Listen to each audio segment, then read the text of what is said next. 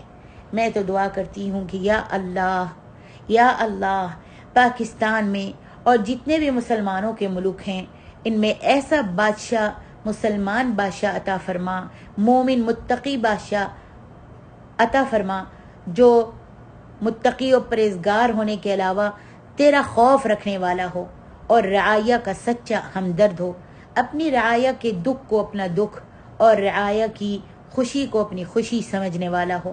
تو خیر میری بہنوں، میں عرض کر رہی تھی کہ حضرت عمر فاروق رضی اللہ عنہ راتوں کو گشت لگا کر حالات کا جائزہ بھی لیا کرتے تھے کہ کون کن حالات میں زندگی بسر کر رہا ہے۔ روضۃ الاحباب میں آپ کا غلام اسلم بیان کرتا ہے کہ ایک رات مدینہ منورہ میں آپ گشت کر رہے تھے کہ ایک مکان کی دیوار کے ساتھ کھڑے ہو گئے، ایک گھر کی دیوار کے ساتھ کھڑے ہو گئے، کان لگا کر کچھ سننے لگے۔ اندر سے ایک عورت اپنی لڑکی کو کہہ رہی تھی کہ دودھ میں پانی ملا دو، تو لڑکی کہہ رہی تھی تمہیں معلوم نہیں امیر المومنین نے اعلان کیا ہے کہ کوئی شخص دودھ میں پانی نہ ملائے۔ بڑھیا نے کہا اعلان تو ٹھیک ہوا ہے مگر امیر المومنین اس وقت کہاں ہم کو دیکھ رہے ہیں۔ لڑکی نے کہا امی جان یہ بات ہمارے لائق نہیں ہے کہ ہم ظاہر میں تو ان کی اطاعت کریں اور باطن میں نافرمانی کریں۔ اگر ہمارے اس فعل کو، ہماری اس حرکت کو حضرت عمر نہیں دیکھ رہے تو اس کا خدا تو دیکھ رہا ہے۔ حضرت عمر اس لڑکی کے جواب سے بہت خوش ہوئے اور فرمانے لگے اسلم اس مکان پر نشان لگا دو۔ چنانچہ صبح ہونے پر آپ نے اس مکان پر آدمی بھیج کر بڑھیا کو اور اس کی لڑکی کو اپنے دربار میں طلب کیا اور رات والے واقعے کے بارے میں دریافت کیا۔ پھر فرمانے لگے اے بڑھیا، اے اماں، اگر تو اجازت دے تو میں تیری اس لڑکی کا نکاح اپنے لڑکے سے نہ کر دوں، کیونکہ میں اس کی امانت اور دیانت پر بہت خوش ہوا ہوں۔ چنانچہ بڑھیا نے اجازت دے دی، اس کو اور کیا چاہیے تھا۔ اجازت ملنے پر حضرت عمر نے اپنے ایک لڑکے کا نکاح اس لڑکی سے کر دیا۔ مورخین نے لکھا ہے کہ اس لڑکی کے بطن سے، اس لڑکی کے پیٹ سے حضرت عمر بن عبدالعزیز پیدا ہوئے۔ کون عمر بن عبدالعزیز؟ وہ جن کے دور حکومت میں شیر اور بکری ایک گھاٹ سے پانی پیا کرتے تھے۔ اللہ اکبر۔ میری محترم ماں اور عزیز بہنوں، ہم بھی اپنے آپ کو ان کے سانچے میں ڈھالنے کی کوشش کریں، ان کے جیسا بننے کی کوشش کریں، دیانت، امانت اور خدا خوفی کو اپنائیں تاکہ ہمارا معاشرہ بھی درست ہو سکے۔ میرا دل چاہتا ہے کہ میں حضرت عمر فاروق رضی اللہ تعالیٰ عنہ کے عدل و انصاف کا ایک واقعہ تاریخ کی مستند کتاب اسد الغابہ سے پیش کروں، جس سے آپ کے فضائل اور بھی اچھی طرح اجاگر ہو سکیں۔ حضرت عمر کے زمانے میں مسجد نبوی ہی ایوان حکومت تھا، اور اسی میں بیٹھ کر خلیفہ وقت جو ہوتا تھا ہر قسم کے صلاح اور مشورے اور فیصلے کیا کرتا تھا۔ حضرت عمر کے زمانے میں مسجد نبوی میں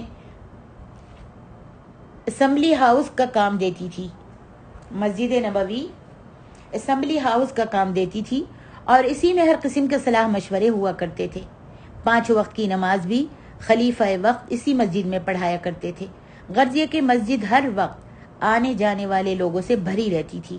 نبی علیہ الصلاۃ والسلام کے چچا حضرت عباس کا مکان مسجد سے ملا ہوا تھا، اور اس کا پر نالا مسجد میں گرتا تھا۔ بعض اوقات اس میں سے پانی آتا تھا تو نمازیوں کو تکلیف ہوتی تھی۔ حضرت عمر رضی اللہ عنہ نے اپنے زمانہ خلافت میں مسجد کے احترام اور نمازیوں کے آرام کی خاطر اس پر نالے کو اکھڑوا دیا، یعنی نکلوا دیا۔ حضرت عباس اس مکان کے مالک تھے۔ اتفاق سے اس وقت جب وہ اس پر نالے کو نکلوا رہے تھے حضرت عمر، اس وقت وہ اپنے گھر میں موجود نہیں تھے۔ حضرت عباس جب گھر آئے تو یہ دیکھ کر بہت ناراض ہوئے، اور فوراً مفتی شہر جو مفتی تھا، جو قاضی تھے، حضرت ابی ابن کعب کے پاس خلیفہ وقت پر دعویٰ دائر کر دیا عدالت میں۔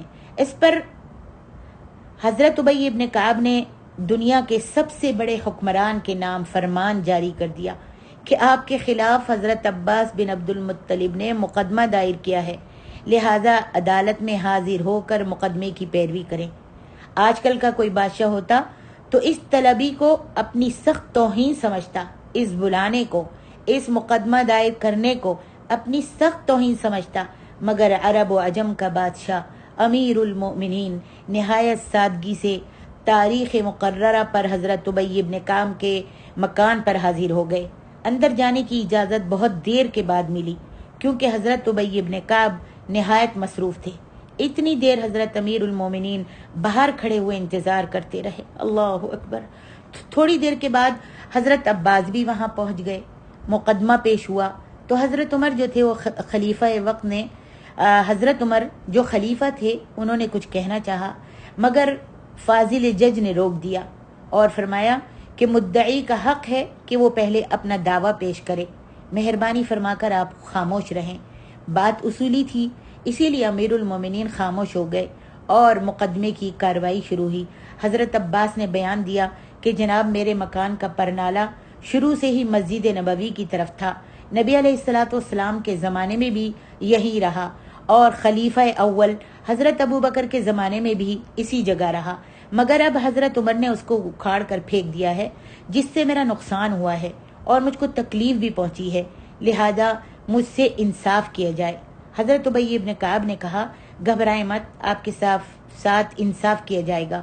پھر حضرت عمر کی طرف متوجہ ہو کر فرمایا اے امیر المومنین، آپ صفائی میں کیا کہنا چاہتے ہیں، آپ فرمائیں۔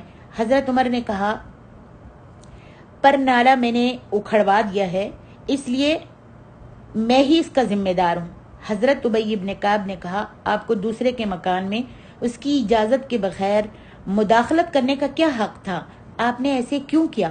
حضرت عمر نے کہا محترم قاضی صاحب، پر نالے میں سے بعض اوقات پانی آتا تھا تو چھینٹیں اڑ کر نمازیوں کے کپڑوں پر جا پڑتی تھیں، اور کپڑے جو ہیں ان کے خراب اور ناپاک ہو جاتے تھے، اس لیے میں نے ان کی سہولت کی خاطر پر نالہ جو تھا وہ اکھڑوا دیا، اور اس معاملے میں جہاں تک میں سمجھتا ہوں میں نے کوئی برا کام نہیں کیا۔ حضرت ابی ابن کعب نے حضرت عباس کی طرف اشارہ کرتے ہوئے کہا فرمائیے آپ ان کے جواب میں کچھ کہنا چاہتے ہیں؟ حضرت عباس نے کہا